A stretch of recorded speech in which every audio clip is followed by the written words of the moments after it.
You are now listening to the Dual Position Podcast. The boys are back to talk all things SuperCoach all season long. Please welcome your hosts, Whisperer and Brew. Hi, hello. How you going, Brew? Yeah, not too bad, mate. It's the way. How you feeling with the COVID? We're getting better, mate. Just mostly minor, say, cold symptoms now.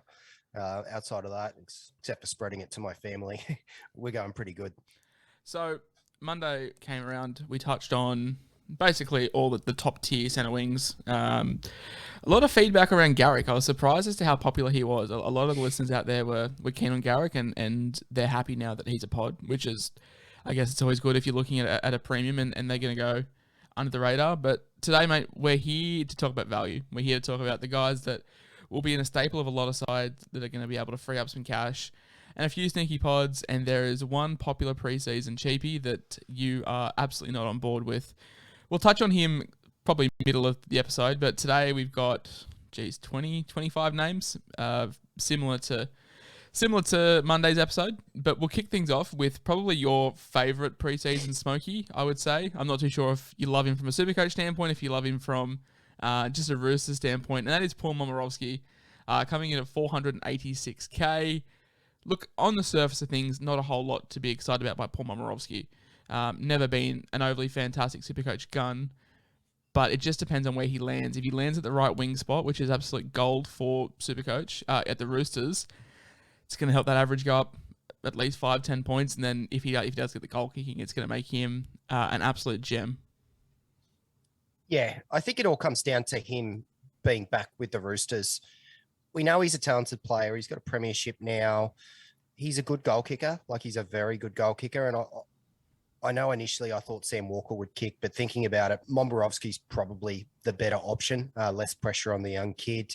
If he does goal kick, you'd have to think that's probably worth a 10-point boost. Being in a really good Roosters side, you know, many people are tipping them to win the premiership this year. Most people have them in the top 2, at worst top 4. So that should mean a lot of points. He typically averages around 55 where he's been, which puts him in okay areas.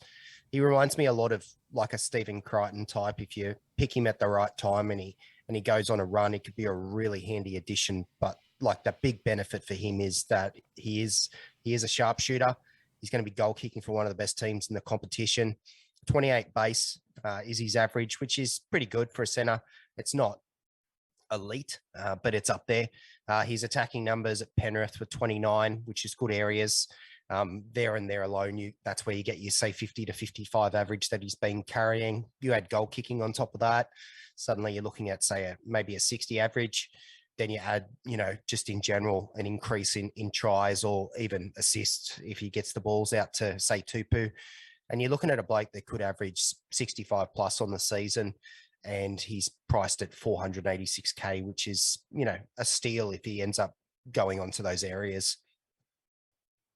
Yeah, when it comes to these guys, I wouldn't look at past sort of figures, because there's so much changing with Momirovski and what he's going to do for the Roosters. By the sounds of it, you have him lined up at left centre. Like, I don't want to go into the Roosters backline too much, because we will when we touch on the Roosters as a team. But do you have him at left centre compared to right wing? Yeah, he'll play left centre in my opinion. I don't think he'll play on right wing. I think they've got a multitude of options at the Roosters to play on the other side. So I think he'll slot into his preferred position, which is on the left side in the centre. Just on that right wing, we haven't written him down in the run sheet today, but obviously it'll probably be between Suaalii and Kevin Nguama.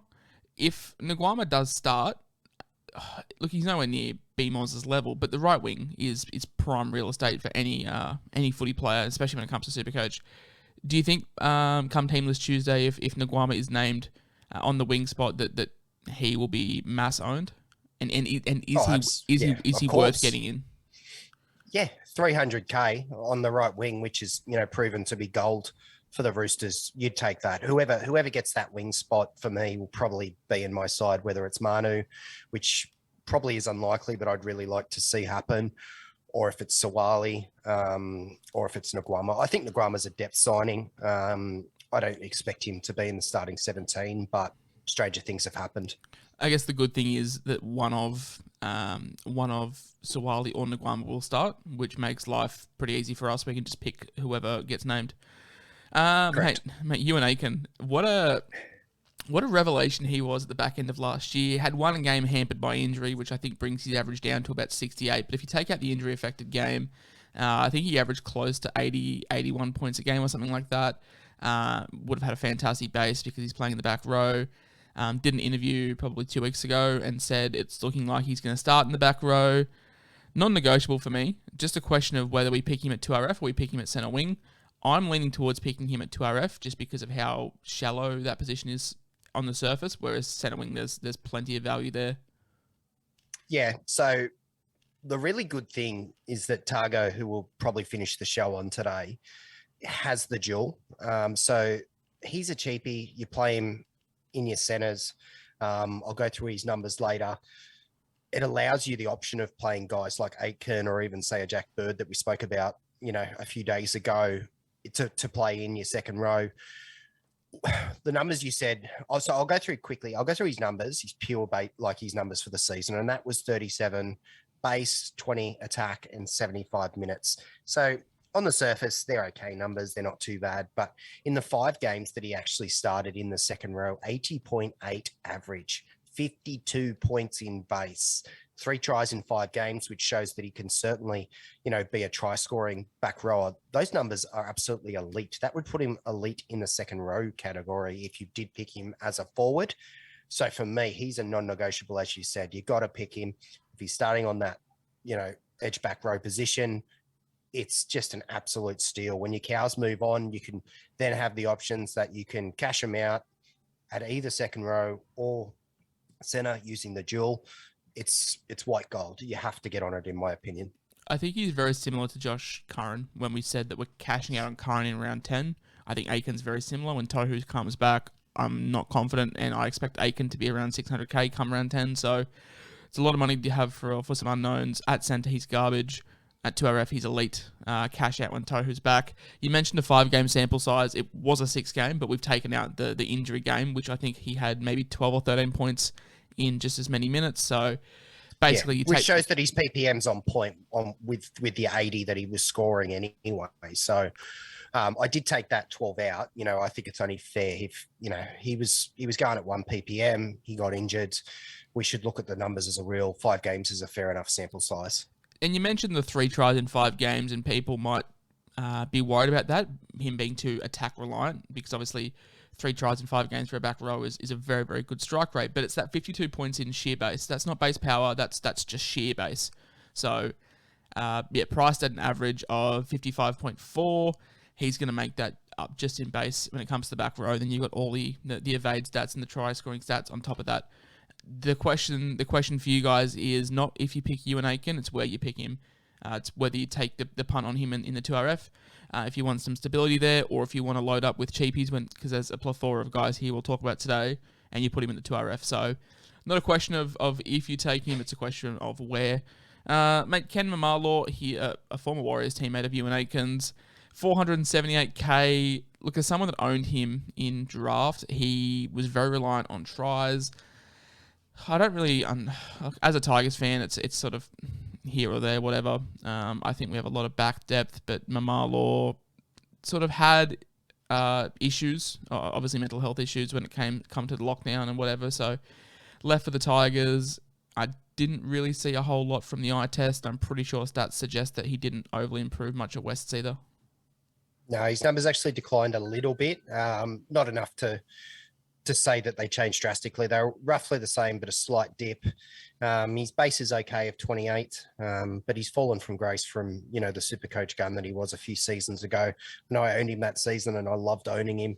Maybe he can get back to that form. Wests have an okay draw, but I don't think Wests in general are a talented enough side to get him into those areas. So he's not someone that I'm looking at all. He hasn't even crossed my mind, and the numbers just confirmed that.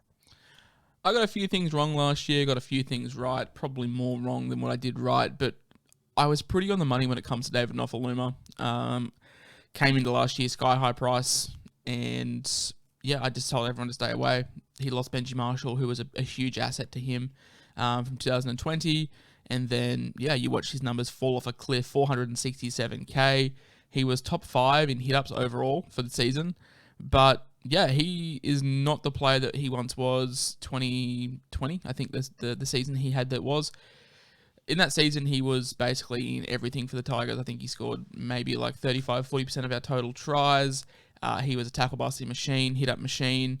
But yeah, when you lose Benji Marshall and get replaced with someone like Adam Doueihi, who, no disrespect to Adam Doueihi, he's not the ball player that Benji Marshall is, yeah, your numbers are going to decline. And I don't really see a whole lot picking up from for Nofoaluma at 467K. The fact that they have brought in Maumalo probably takes a few touches away from him as well. There has been a little bit of hype for Nofoaluma because of how poor he was last year. He's starting the season at less than 470K, but I can't go near it. His base dropped off. His attack dropped off significantly. He'll always get you a tackle bust or two, but just not enough to warrant the 467K when there's guys like Aitken and Momirovski, even someone like a Herbie Farnworth who's cheaper that I'd prefer to take a punt on. Yeah, I do agree with all that. His base dropped 5, and his base actually was the thing that really surprised me last year. 26 for a guy like Nofoaluma. Base was the thing that drew you to him, that you knew that he was always going to have runs and, he's always going to have the tackle busts and whatnot. And he still had those evade stats, but the other numbers fell for cliff. His try scoring wasn't there. There wasn't really many assists, a poorish base for someone of his caliber. I can see that he could be a bounce back candidate. So I don't hate it, but I do think that there's higher upside players all around him, actually. If you want to raise, the next person that we're going to talk about, I would take him before I take Nofoaluma this season. Just to give you an idea of how poor Nofa's base was last year, we think of him as a base stat beast, and it was 26. Joseph Suaalii, who rookie season, small, inexperienced, his base was 25. Much smaller sample size, obviously, but it was 1 point difference. So surprising on the surface that Nofa's base did drop off if it wasn't for those evading stats, so your tackle busts and your offloads and whatever. Could have been a whole lot worse for Nofoaluma. Brew's more optimistic. I am not. I'm also not optimistic about Tyron Peachey, priced at a 53 average, 31 base, 25 attack in about 50 minutes a game, so decent PPM of about 1. Priced at 463K. The question is, though, what are his minutes going to look like at the Tigers? Because you've got Stefano, you've got James Tamu, you've got Alex Twal, you've got Joe Offahangawi, you've also got Thomas McKaylee, all these guys that can rotate through the middle. Is Peachey going to get a start at lock? Is he going to come off the bench? Who knows what Michael Maguire is going to do? For me, there's just too many question marks around Peachey at 463K. I understand that he's tempting based off last season's form. He can add an attack in there. I know he got a few forced dropouts. He loves to take the line on, go himself. Brew's got away from the mic, so I'm going to have to stall for a bit. But basically, I'm not keen on Peachey whatsoever. I just worry he comes off the bench, plays 40 minutes a game and averages 42. It's all devil's advocate for me. So if he starts 13 and he plays 55, 60 minutes at 1 ppm, then I can see value there because he's got the attacking upside and they're probably going to need someone to create for them whilst Doueihi is out. So I don't hate the move. I'd take Peachey if named at 13 before I'd take Nofoaluma. I just think that the PPM is solid and it's been solid for many a year. The problem with Peachey is always the inconsistent minutes. Does he start 13? Does he come off the bench? Does he play 40 minutes? He's too versatile for his own good. It's, the thing that is great about him is the thing that kills him at the same time. It's the Connor Watson syndrome.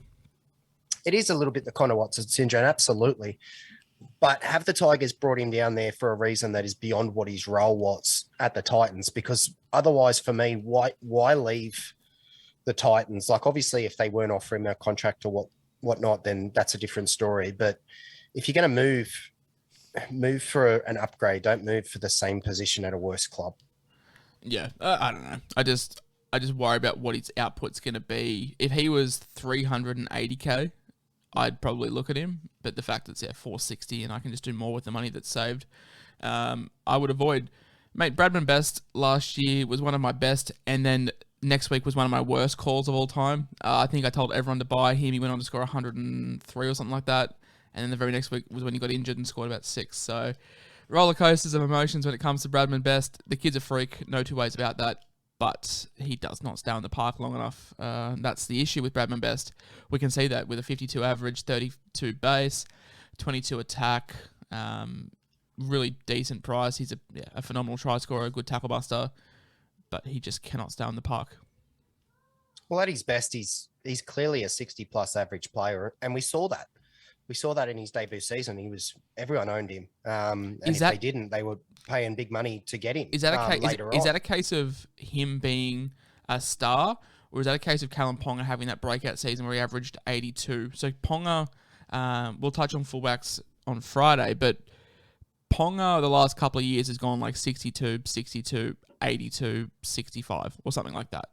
So the outlier season for Ponga was I'm pretty sure the breakout season for Best. So is that a case of Best's SuperCoach potential, or is that a case of Ponga just being on a different level that year? For me, it's a case of last season was as bad as you're probably going to see from Best. So that 50 to 52 range, that's what he's going to get if he doesn't have any attacking upside. And last year there was bugger all tries. I think he scored 1 or 2 tries for the entire season. And like, he's a tackle busting machine. So surely he scores more than 2 tries if he stays on the park. But I will caveat that, mate. That's the problem. Yeah. I will caveat that because Kalen Ponga is a left side merchant. He's a machine on the left. You got Dane Gagai coming in. Do you really think Dane Gagai is going to start shifting sides? I don't think so. I think Best is the one that's going to have to move to the right. And then do they just forget about him? Like similar to Kotoni Staggs last year, just like not giving him ball. So do you think that Gagai is just going to take all the touches away from Best and Best could plummet even further? I don't think he'll plummet further. If he gets cut out of the game, I think he'll insert himself into the game with hit-ups and tackle busts and more base. And his base is fantastic. Like 32 base from a centre is really good areas. His attack was really poor for someone of his standards. I don't think it can get much worse. So I don't mind the pick, but I don't rate the Knights as a whole this season. No. We discussed this the other day. They've been slaughtered in this, off season. I think they're really going to struggle, but if people wanted to pick Best based on the fact that he's coming off a bit of a stinker by his, standards, maybe he just had second season syndrome. I just want to see how the Knights use him on the right, because I really don't think Gagai is shifting spots. I think Best is the one that's going to have to move. He's not an option I'm even looking at for round 1. I want to see how the Knights go. I want to see how Best does on a different side. In saying that, though, Herbie Farnworth, I am really, really, really keen on. I never thought I'd say that, but a 32 base, 21 attack, 450k. There's a lot of potential when it comes to Herbie Farnworth. I know that I think he shifted sides last season and then had a bit of an uptick in production, if I have memory correct. I know you've got the stats on it exactly, but I'm actually, really keen on Herbie Farnworth. So his numbers increased when he moved from the 3 to the 4. So when he changed sides after Pangai left, his average ticked up to 58 over that period, and his attacking numbers increased, which means that it's probably the Broncos' preferred side of attack. He's only at a 51 average. So I think based on those numbers and based on the fact he's a young kid who's probably only going to get better, I think the Broncos as a whole will get better. I like the Farnworth pick. To be honest with you, I'd potentially take Farnworth over Staggs. And I know that's probably a bit of a hot take, but I really rate Farnworth if he lines up in the number 4. The problem is that's probably where Staggs is going to line up, which means he's going to revert to the 3, where his stats were nowhere near as good. His stats were probably more around a 47 average, and he's priced at a 51. So it really depends where they slot Staggs and where they slot Farnworth. It was also goal kicking for parts of last year as well, so you've got to keep that in mind. Obviously, won't be goal kicking with Adam Reynolds on the side. So Herbie Farnworth is one I'm really keen on, but it's a keen on come 7 o'clock on Tuesday before round 1, because I want to see where he's named. I want to see where Staggs is named, as you said. But he's definitely one I got my eye on. One to watch for the trials. Keep an eye on Herbie Farnworth, see how he does, because there is value there if he can put up the scores that he was putting up towards the back end of last season. So probably 6 points of value there if he gets the right spot. But like you said, I find it hard to see them moving Staggs. Now he's back unless they do something crazy like play Staggs at 6. But I think that's becoming less and less of an option as the time goes on. Mate, Tyrell Sloan, I'll let you lead this one off because he was originally in your draft, like preseason draft. I think then you realised how poor the Dragons' draw was, and he was also really reliant on try-scoring opportunities. He was one of these guys who I blackbooked at the start of last season and was hoping he'd get some games, and he did, and unfortunately he scored too well, and now he's priced at 447k. Probably a bit too pricey for the output that he's going to give in a really poor Dragon side, being so reliant on tries. Yeah, if he wasn't removed from my side after I saw the draw, he would have been removed after I did the stats. So his numbers were really good for last year. Don't get me wrong, in terms of he averaged 63.8 across 4 games, which is fantastic. But he's so heavily reliant on attacking stats, and he pretty much got a ton of those in every game that he played. If you take out all of the tries that he scored last season, his base numbers and his stat lines were awful. So he had a 22 base, which in the fullback slot's not fantastic, but his attacking numbers at 45 per season, 45 per game are well and beyond anybody, else in the center position. So he's just a hard avoid for me. If the Dragons get through the early season and then he drops in price, maybe then you could take a smoky on him, but I wouldn't do it to start the season because I think we've seen the best of him and I can't see too much rise happening. I think a fall will happen before any rises happen this season. 62 average, 23 base, 41 attack, 73 minutes, went 60, 50% of the time. Severely underpriced, 433k, Kotoni Staggs, back, hopefully injury-free, very popular when it comes to this early on. People are just hoping that Adam Reynolds can give him early ball because he can be so destructive. I'm all aboard the Kotoni Staggs train. He is someone similar to Best. He needs to stay on the park. The problem is the injury history and how much that piles up, how they're going to use him coming back. But he is their best player in the back line that isn't Adam Reynolds. So you'd think a lot of the attack would be centered around those two. Yeah, I agree. I've actually gone cold on Kotoni Staggs, believe it or not. He was always in my sides. And then I guess I completely forgot, about the goal kicking piece. And he's not going to kick goals this year with Adam Reynolds, absolute gun goal kicker. I looked through the numbers. He didn't kick last season, so the numbers that he did put up were pretty good, but they were really inflated by try reliance. If he doesn't get those tries, then suddenly the stats aren't as positive. You're looking at, say, scores in the 40s. Now, he does get them quite regularly.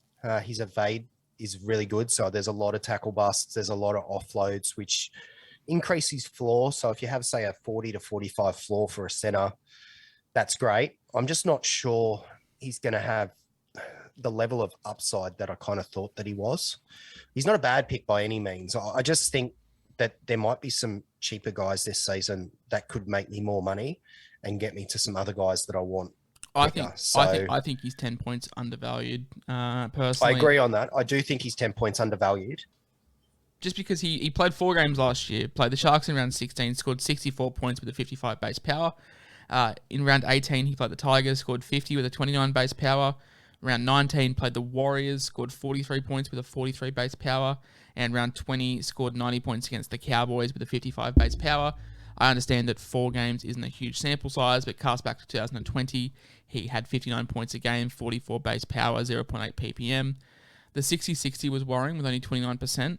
So basically, there is an inconsistency there if you take the tries out. And yeah, but depends where the Broncos are. You can't just say that we're taking the tries out because that's Kotoni Staggs. It's the same thing with Bradman Best. You can't just say, well, what if we take the tries out? But that's a huge part of his game. I think at his worst, he averages 58, 59 with Adam Reynolds on the side. That could creep up around 64, 65. And he's probably a guy that I won't have to trade out barring injury until later on the season when cash is generated. He's a star. We know that. I remember he has some game breaking moments and I'm really excited to see what Kevin Walters does with the combination of Staggs and Reynolds. I understand what you're saying, how there's other guys here that could probably produce more. Paul Momirovski's one of them, Ewan Aitken as well. Ewan Aitken's a standout. Another Broncos team out of his, Selwyn Cobbo, Suaalii / Nguama. I understand that these guys are cheaper that could outperform him. But my goal this year is to try and save as many trades as I can because we were simply burnt last year. I feel like Staggs really can't let you down. He might rise to 570, 580k, and then you can move him on to someone like a To'a if he starts a little bit slow and falls down to around that 700k range. So, yeah, I'm not too cold on Staggs. I know you are. I'm assuming that the simple reason is because you think there's better value elsewhere. It's all, I don't begrudge anyone that picks Staggs. I understand it. It's just with the way I've been setting my sides, I just don't like the price. I would much rather pay 350 or 320 for some of the other guys. And that'll be my under, sticking point say, too, 300. Mate. Yeah, that'll be my I can just point. really use that money, and I think I can get equal output for a little bit cheaper and use, like, it's really hard. If you want a Cleary or you want a high-end guy, you got to squeeze cash where you can. And I just think that's a good area, like an awkward 420, 430 price. If you can slash 120 off that, and you can do that in a few places, that's the difference between having a Cleary, which I think will be harder to get, than, having a Staggs and maybe using Staggs to get to a To'a. That'll be the reason why I don't start with Staggs is it'll be depending on what the 2RFs look like come round one, because right now there's not a whole lot there when it comes to value. And what I do with Cleary. At the moment, I've got Staggs, and I'm not going Cleary, but I will probably get cold feet and chicken out, and and move towards Cleary. It just depends, though, on I guess, the mood that I wake up in Thursday round one. I've got a lot of questions re Stephen Crichton. You and I have differing opinions here. You've got him 5 or 6 points undervalued, which is probably true. I think at his best, he's maybe a 55-point guy. He's a fantastic footballer, but just doesn't translate to SuperCoach, unfortunately. If the Panthers are going on a tear and they're using the left side a lot, then there's upside there. We saw that 2 or 3 seasons ago. I can't remember what it was. I owned him. I loved owning him. I just think the way that they play, Cleary, Luai, they seem to cut out a little bit, and I just don't think Crichton is Burton. So I think he'll go himself a lot and not actually get the try, or they'll cut him out and they'll go to To'a. So I just think, whilst he is 5 or 6 points undervalued, I think he's probably a 55 average guy. I don't see a massive upside there because I just don't see him getting the try counts that he needs to push into, say, the 60 to 65 areas. He's a solid pick. I think you'll have a great amount of consistency. Base is 28, which is fairly solid. His attack's 24, so that gives you, say, roughly a 45 to 50 type of base and power floor, which is good. But I don't think he'll have the consistencies of tries to go into massive areas. And I think for the price, you're better off paying the $1,000 more and getting Staggs, for example, who has much more attacking upside than I would in Crichton. And I'd pay 14k less for Hammer, who we're going to talk about next, before I'd pick Crichton. The scary thing is, I remember maybe in 2020, yeah, he had that phenomenal breakout season. I think he scored like 20 tries, and the bloke still averaged 55. I mean, like, I don't really see his try scoring ceiling getting better than that. So therefore, I don't really see the average getting better than that. Yeah, I'm not keen on Crichton at all. And I was keen on Hamiso. I'm less keen now, even though he is playing fullback. The Cowboys suck. You've got him 5 or 10 points underpriced. So what you're saying that he's going to average up around 60? I don't see that. Not really 60. He's averaged 48. He's averaged 48, and you've got 5 or 10 points undervalued. So you've got him penned between 56 and 58 points, which I just don't see. Even if he's playing fullback, the Cowboys suck, and they just cannot put up points. The Cowboys might suck, but he as a player doesn't suck, and he's got a lot of attacking upside. So his base is 21. Relatively poor. 21 is not great. His attack, 29. That's not too bad. His numbers for attack really did increase when he played in the fullback slot. So I don't hate it, because even though the Cowboys might suck on paper, they have a very good draw. They have probably the best draw of anyone to start the season. If you and they can't, don't need to win those games, if mate. you can't score points, like there's no, you could play They anyone. might not be able to score enough points to win games, but it doesn't mean that they can't score points. And that's all he needs. He just needs them to score 12 to 18 points and be involved in one or two of them. And then suddenly he's not averaging 45. He's averaging 55 or 60, because I believe he'll have involvement. Hamiso's a trap. I'm calling it now. Don't go there. I'm not going there, but it would not surprise me if, after 10 rounds, he was averaging in the 55 to 60 areas. He's got speed. He's got talent. He was showing a bit at the end of last season. Give me an over-under come round 10. Give me a mark. 55? Yeah, I'll take unders on that all day long. Give me a charity. A charity? Yeah. I'll come back to you. All right, whatever charity you pick, if Hamiso averages over 55 at the end of round 10, I'll donate $250. It's not happening.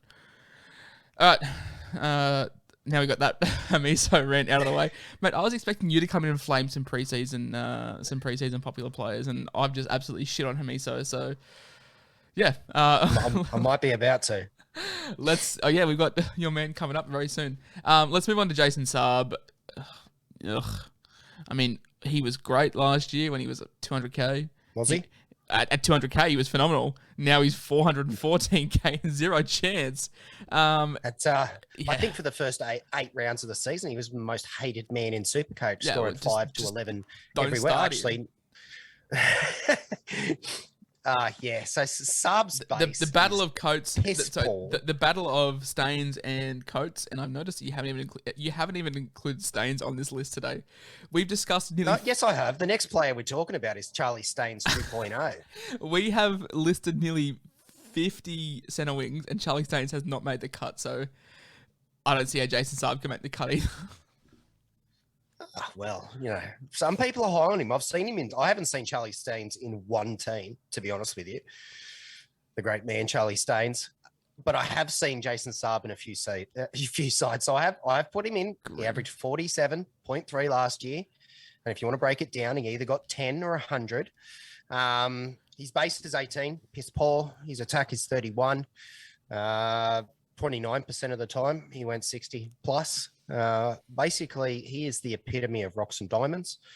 But unlike Ruben Garrick, he doesn't kick goals. So if he doesn't score a hat trick, he's not going to get you many points.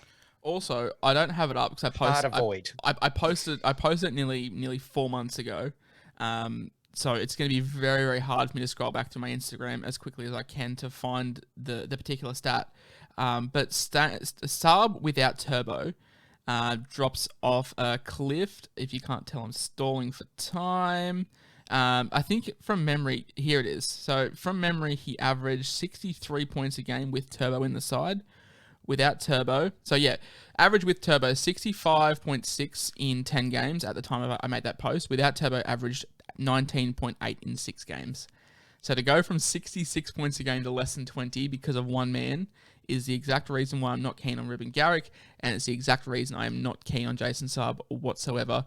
A base of 18 is the worst in this list that we've got, tied with the next person on the list who, mate, I'm just going to let you tee it up and try and convince the peoples. So I did say on Twitter that I was going to absolutely belt someone on this podcast, and that person is Xavier Coates. He is preseason lover boy. Everyone thinks that because he's going to Melbourne, he's going to be some SuperCoach stud. I completely disagree. I think he's going to be Charlie Staines of this season. I think he's a massive trap.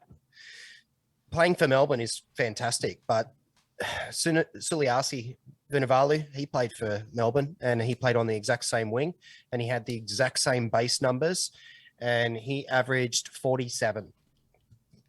And that 47 is over the course of many seasons. Xavier Coates is priced at a 41 average. So if he were to average 47 he's only going to go up a little bit of cash. He's going to be incredibly frustrating because he's either going to be scoring you 15 points or he's going to score you, say, 70 points. He's going to need 2 or 3 tries, in my opinion, to go in the 90-plus range. Looking at last season, in case people want to play like Suaalii wasn't there last season. So George Jennings was believed to have had a pretty big resurgence playing for the Storm. And he did average 54, which is quite good. But the difference is he had a base of 26. He didn't have a base of 18. So that's an extra. That's an extra 6. That's an extra 6 points. So that's yeah. So there's takes him down to 48. 48. You take the 8 points off that average, bang, he's back into the 45 to 47 range, which is exactly where I think Coates is going to be. I think he's going to be a sub 50 average player. He's going to be a bloke that really gets on your nerves. And with all the cheapies that are on offer, there's way better options. And playing for the Melbourne Storm, whoop-de-doo. History shows that right side is not the prolific side. So I'm not sure why all the hype is around Xavier Coates going to the next level and being some absolute superstar winger. And another point, I'll just make it known, I have the exact same opinion as you here. I've said this since the end of October. I'm totally against Coates.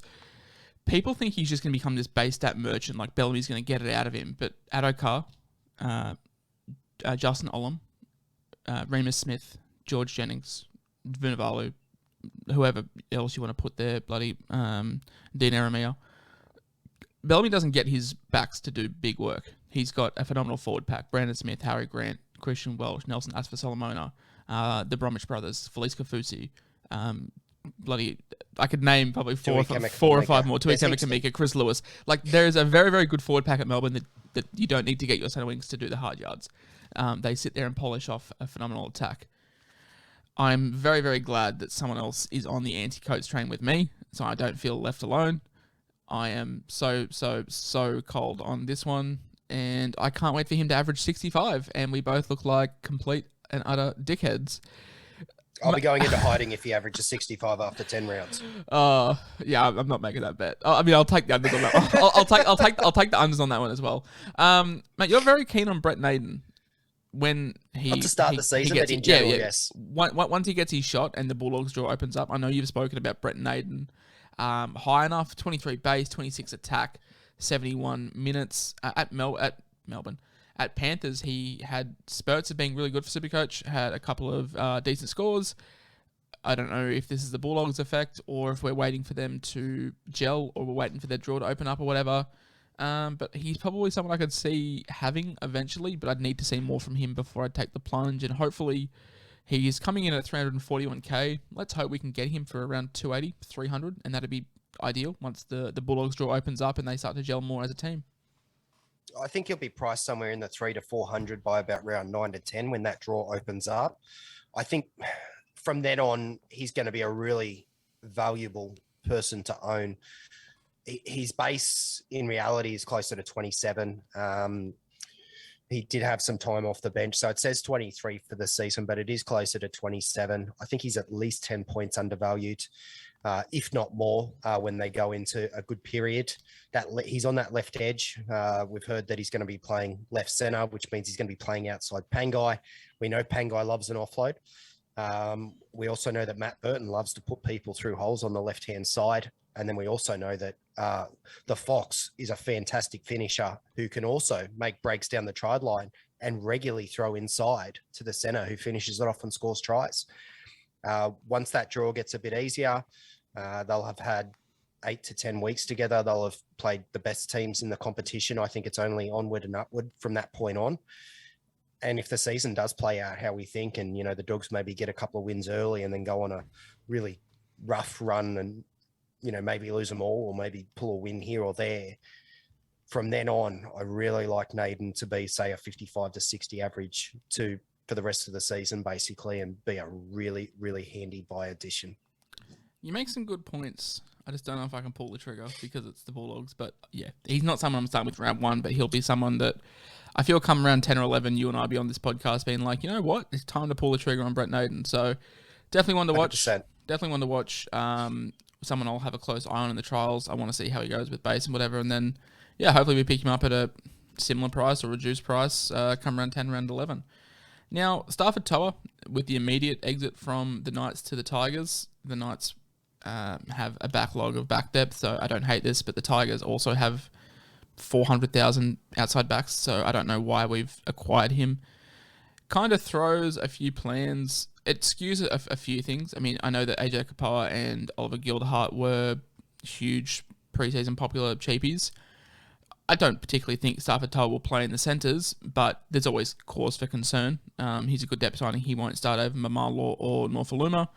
So it does make things a little bit shady. I don't think it's going to have too much of an effect, but you've always got to note these things.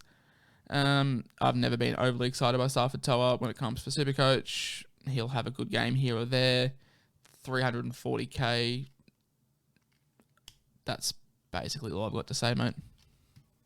Look, his PPM over a 3-year period is 0.5, which shows that's his work rate. His work rate is average. You know, he's going to pull out 35 to 40 average, which is where he's priced. I don't see the upside there personally. Whether or not he gets a center spot, I don't know. I wouldn't do it. I actually really like Kapoa, who I'll have a chat about later. Yeah, he's not on my radar. His move to the Tigers does nothing for me. I think it's a bit of a bum signing. Yeah, I mean, depth signings are always good. I don't really think we'd be paying him a whole lot of money, but cool. When I read the news, I had a couple of Tigers fans message me like, how good's this? I'm sure, whatever.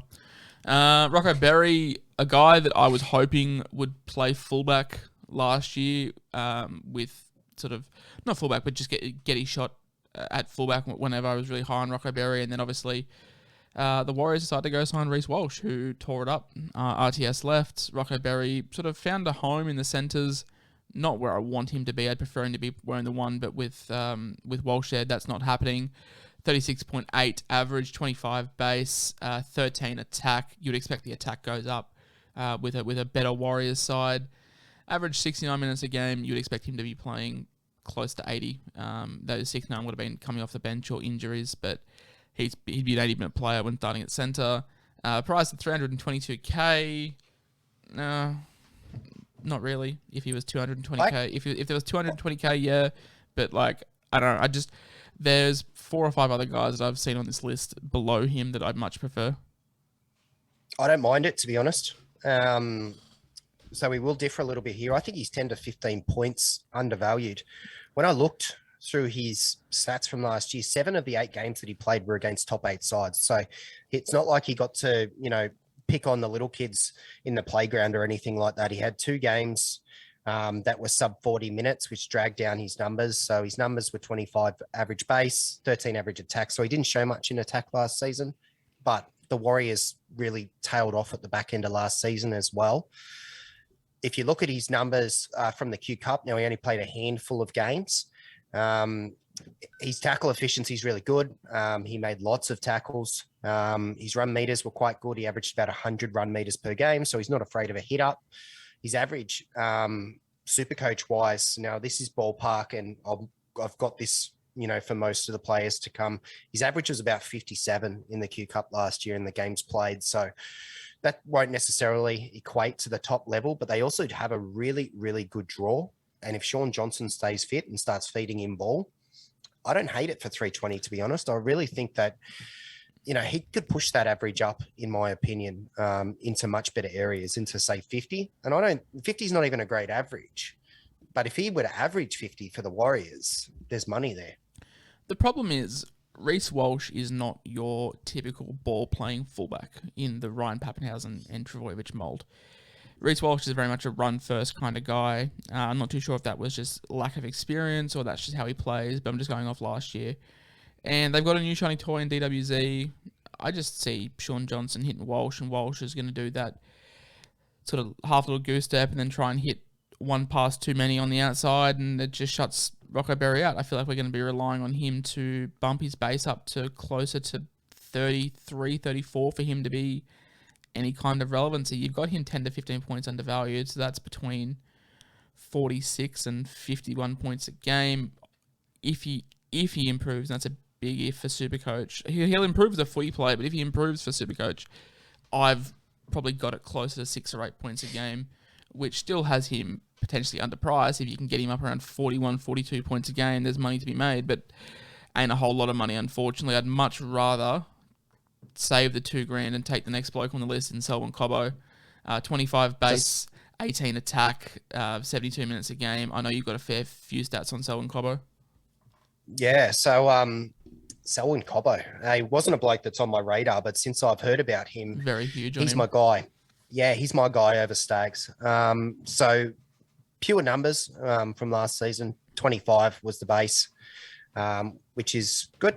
It's not too bad. 18 was his attack, which is way underneath his potential. He played 72 minutes on average, and 30% of the time he was over 60. So I think that this could be his breakout season. I'll just try and bring up the numbers that Just NRL stats man. Just to give people a bit of knowledge again, I mentioned Suaalii's base being 25 and North's being 26. Selwyn Cobbo's was 25 and North's was 26. So he's in the Nofoaluma territory for base. So yeah, while Brew's pulling these stats up, I'm very keen on Selwyn Cobbo. I know there's been a little bit of talk around him, which has got me intrigued. And then, yeah, Brew and I ran the numbers. Thank you to Turkey Snow, which is, I'm pretty sure he is totally addicted to SC on a few socials. And, yeah, the NRL SC stats man, who does a great job as well. So, yeah, over 10 games last year in the Q Cup. He had 6 tries. He had 2 try assists. He had 9 line breaks, 5 line assists, 70 tackle busts. So that's nearly 7 tackle busts per game. 1843 run meters. So he's running for about 180 meters per game. 17 dummy half runs. What is it? 9 missed tackles in 10 games. That's not too bad considering the position he was playing. 11 offloads. So based on that data, Statman says that's about a 65 average. The problem, the problem with that is though, that would have been predominantly at fullback, especially with those line break assist numbers. It was at fullback. He'll be on the wing this year, we would expect.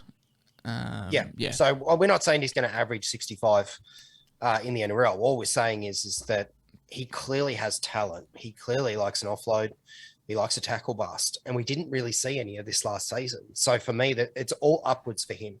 If the base is there and his base is going to be in that, say, 25 to 28 range, and then you throw in a bit of attack, and let's say it's a minimum of, say, 20, 25, all of a sudden you're in really good areas for 320. On top of that, if you're a winger, you've got the increase potentially in tries. You could have games where you get, 2 or 3 tries if they are targeting a certain edge. I think he's going to have really good floor based on his, base plus power. And then I think he's going to have days out where, the Broncos maybe, get a run on and he gets fed ball from, say, Adam Reynolds, cutting it out to him on the wing. I think sky's the limit, and I'm pretty much in on this. So he's not in my side at the moment because I haven't really touched it in the last week, but he's definitely someone I'm penciling in as a guy that I can throw in there for 320 with big upside to potentially be a 500-plus player at some point in the time and then move him on. The only problem is the Broncos draw, not ideal. South round 1, Bulldogs, Cowboys, and the Warriors rounds 2, 3, and 4. Then they have I love that. That's good. That's good. Then they have the Roosters and the Panthers, and they have the Bulldogs, Cronulla, South, Melbourne. So that part's tricky. 5 pretty gross games in 10 rounds. I don't know if we want to hold Selwyn Cobbo much more than that. He doesn't play the first bye, which isn't ideal, and we're probably not going to hold him over that period. So same argument can be said for Staggs and Farnworth, though. I just feel which Staggs means there's more cash building potential. Staggs probably has the highest ceiling, and I understand he's more expensive, but I'd still take that. I'm probably going to run both, to be honest. Or if I don't run Staggs, I'll definitely be on Cobbo. Mate, Billy Smith, so frustrating because last year we were just hoping that he would score 10 points off the bench, come into this season very, very underpriced. But he's been the big loser from the Paul Momirovski signing, the Kevin Nguama signing. You thought with J-Moz and B-Moz both retiring that he would get minutes, but he can't be trusted. He's not fit enough. He seems to be always injured. I doubt he's even in the 17. The problem is, though, it's so frustrating because he's so good when he starts, and he could be so good if he just got consistent game time, but he's similar to Best in the fact that can you put faith in him knowing that you might only get 1 game out of every month with him, and I don't even think he'll start. No, I don't think he'll start. I think he'll he'll play Cup. They might see if they can get him through as many games as they can, and then potentially, if he's in really good form, then he might start putting pressure on the guys that are in the side.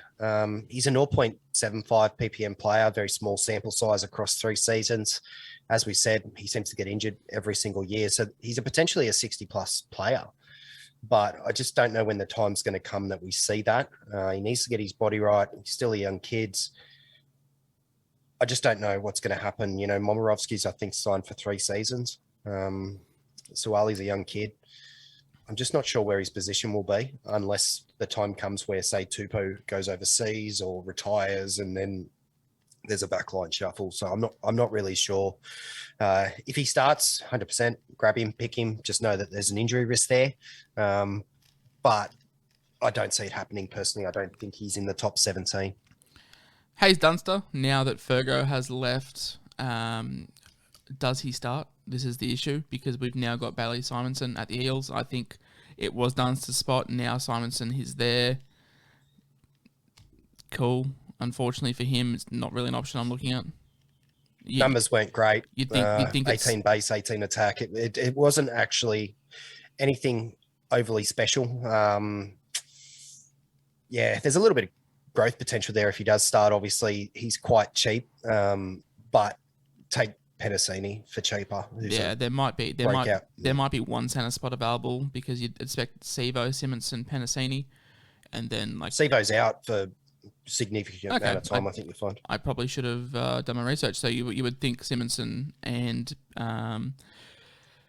what's his name? Dunster probably Dunster, does. Yeah, but it's Sevo's wing, obviously. But I think you'll find that he's out for a good 10 to 12 weeks of the season. Just take Penisini. Just take Penisini. That's all I'll say.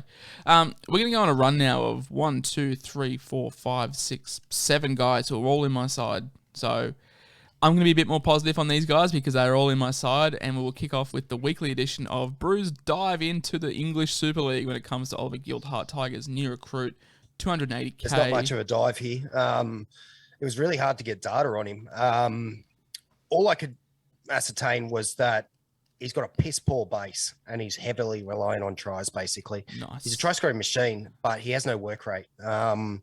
So another English back that's going to disappoint us. He sounds like he's going to be another Hardacre or one of these types that, is fast and he's nippy, but he just can't keep up with the speed of the Aussie game, and he's probably going to get caught out. I could be wrong, but based on the numbers that I saw, that because he's priced at he's priced like what, 32, 31, 32. He's 280k. So if he gets a start and you're not carrying a Momirovski or an Aitken or a To'a or a Garrick, and therefore have the additional spot, then by all means take him. He's 280. He's going to make something, but he might only make you 100k. Yeah, unless he goes on a run of try scoring. He is not a it's more likely if he was on the wing that he'll get the try scoring spree than it is if he lines up at left centre, which I'm thinking he will. As do I, but yeah, he's not a start for me round 1, but I'll probably have him. Joe Suaalii, you've talked me onto Joe Suaalii. I didn't think he would have. I didn't think he'd have a spot in this Roosters side. I thought it'd be Nguama and Momirovski, but you're thinking it's going to be Suaalii and Momirovski. So off that, I've put him in the side. Not a whole lot here to say. Kid's a freak. He was owned by nearly half the teams last year, despite not really playing many games. I think he'll be owned by half the season, like half the comp again. Yeah. His base actually surprised me. I didn't think that he had the work rate, but 25 is not a bad base figure at all. And the interesting thing was that he scored 1 try in his games played. He had bugger all attacking stats, and we've all seen the footage of him playing for North Sydney. We know he can bust tackles. We know he can offload. We know he can break the line with ease. We didn't see it. So for me, there's this huge upside there. If he's had a full preseason training in a position, if he's worked out some combinations with people, if he's more confident and of a larger size that he's happy to take a hit up, I think he could have really good base and power and be a bloke that will be a very handy person to own, especially playing for the Roosters. I'm super keen on him after running the numbers. He did better than I thought he did. Yeah, you've got me keen. You've got everyone keen. 50% of teams, I think, is going to be there or thereabouts. Mate, we've said that Ewan Aiken is the most must-have player on this list. Is it fair to say that Will Penisini should be number 2 when it comes to being must-have? 41.7 average a game, 33 base, which puts him second on this list behind Ewan Aiken, whose base was skewed playing in the front row. So out of pure centres, he has the highest base. Attack is the second worst. That's the worry.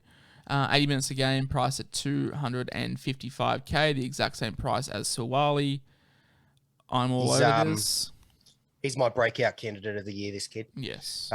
He showed work rate, so he showed that he's got an incredible work rate with his base. He had no create evade stats, basically. So very similar to Suaalii. You give this kid the reins and say, this is your position. That's going to come. And when it comes, we're going to be loving life. And we're going to see his name in caps lock all over Facebook and Twitter. I reckon it's going to be a real good season. He is an absolute must-have. Yeah, I am all aboard the Will Penis in me train. Get around big Will Penisini. Also get around Taylan May for now. He's... If named. His base is 28. But look at his base power. It is ridiculous. He's a freak. I want to see him named. I want to see Staines dropped. I want to see May and Tago play. Tago? Yeah, Tago. Tago, yeah. I want to see both those kids play. They're both stars. Taylan May was a really good handcuff for me last year in draft as a Brian To'a owner when he went down. I'd just love to see May and To'a on both wings. That would be devastating. So the numbers that you were mentioning, so his base was 28. That's near elite for a rookie. His attack was 26. Now, it's only one game, but we all saw it. The kid's Brian To'a 2.0, and at 287 to 255. Sign me up if he gets a start. I really hope he does, but I don't think he will to start the season over that bye period, but extremely handy addition. He'll definitely get a spot when To'a and whatnot go off to Origin camp. It'll just come down to how cold Ivan Cleary is on Charlie Staines. I know that Ivan Cleary's come out and said he likes his backs to make big meters to give his forwards a bit of a rest. So rumoured to play centre this year too, Charlie Staines, I heard. I hate that even more. So nice. So do I. Yeah, I'm really keen on Taylan May. A lot of people don't know who he is, and a lot of people see T May in a lot of people's sides and get confused, thinking that we're picking Tyron. Start shaking their fists. Get out of here, you bastard. But no, yeah, I'm very keen on Taylan May if he gets a start. I'm also keen, not so much as Taylan May, but AJ Kapoa, Asu Kapoa, whatever you want to call him. 205k numbers are pretty underwhelming. Needs attack to be relevant, but starting at 205k, stick him on the bench and just pray that he scores a try or two. Yeah, pretty much. I don't think we've seen the best of him. He's a lot better player than we've seen. He's had a few small runs of, say, 4 or 5 games. I think at the start of last season, he didn't show a great deal. There was virtually no attack for him at all. 23 base, not too bad for a young winger. I think he just needs the opportunity, and he needs the solidity in the position of saying that this is your spot. You've earned it in the preseason, and then see how he goes. But at 205k and currently no bottom dollar cheapies, he'll be highly owned. Isaiah Tass, I'm pretty sure this is the kid from South Sydney, 175k. I don't have much to speak of him. Have you I got plenty to speak of him, actually. Are these his New South Wales Cup numbers that you've got here in front of me? Yeah, so I'm going to rattle through his Cup numbers. Also watched a little bit of footage. Reminds me of a, probably not as powerful, but he reminds me of a young Latrell Mitchell. He's got 9 tries in 15 games. He's also a goal kicker. 74% was his conversion rate.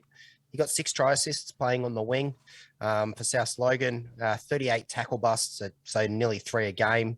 He's a worker who's making 12 tackles a game from the wing, roughly 45 base plus power you're looking at from this kid. So for me, I don't think that the centre positions are locked and loaded for South as you do. I think this kid's going to put absolute genuine pressure for that left centre spot. I think he's a dead set chance of getting it. It wouldn't surprise me to see his name on TLT. I've been carrying him as my bottom dollar, I suppose, Nuff in my centres, just because I know how good he is. And I'm expecting that if he doesn't start the season, he's going to play this season and he's probably going to win the spot. Yeah, he'll play over Origin. You'd expect Latrell goes out, Taff moves to fullback, Cody's out, maybe Ilias and Taff play in the halves. There could be a fullback spot open. They could drop Jackson Paulo back to fullback. That would open up a spot for Tass. I'm less confident he gets a run round one than you are, but there's obviously a lot to like there. If he can get it, the conversion stats are irrelevant to me because Latrell will kick. But over Origin, Tass might kick. He could get you 55. Who kicks round one? Round two. Don't tell me that doesn't go in his favour.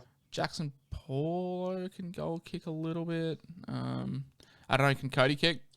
have we seen Cody kick? Give it to Mark Nichols. I'll get him on my side round one. And the last one on the list, you and I have spoken so highly on Isaac Tago.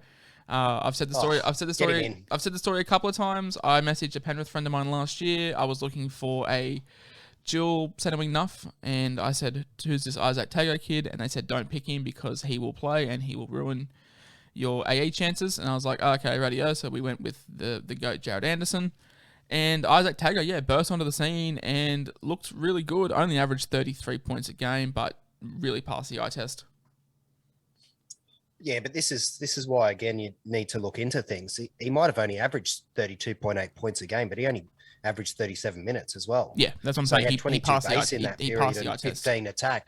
So, this kid gets a centre spot and he plays 80 minutes and he's pumping out, Penisini type base numbers, adding his attacking flair. In his games in Cup last year, he had 10 tries, 4 try assists, 8 line breaks, 34 tackle busts. He did that in 9 games. So this is a bloke that has a huge attacking upside. He's clearly a worker as well.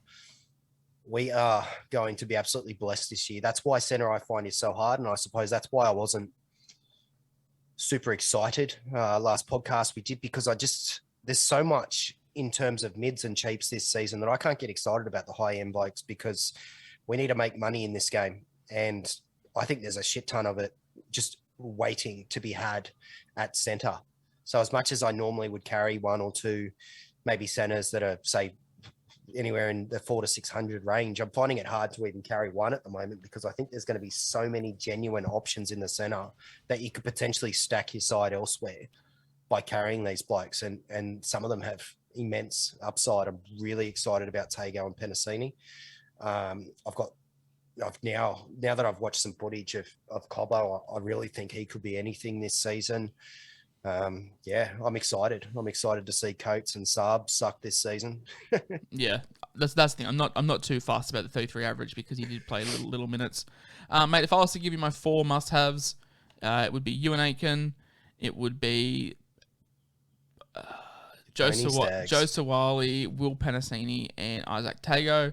And my 2 biggest avoids from this list would be Hamiso Tabuai-Fidow and Xavier Coates. Mate, give me your 4, not must-haves, but the 4 guys that are non-negotiables for you so far, and then give me your 2 that you're avoiding with all the world. Yep. So Tago and Penisini, 1, 2.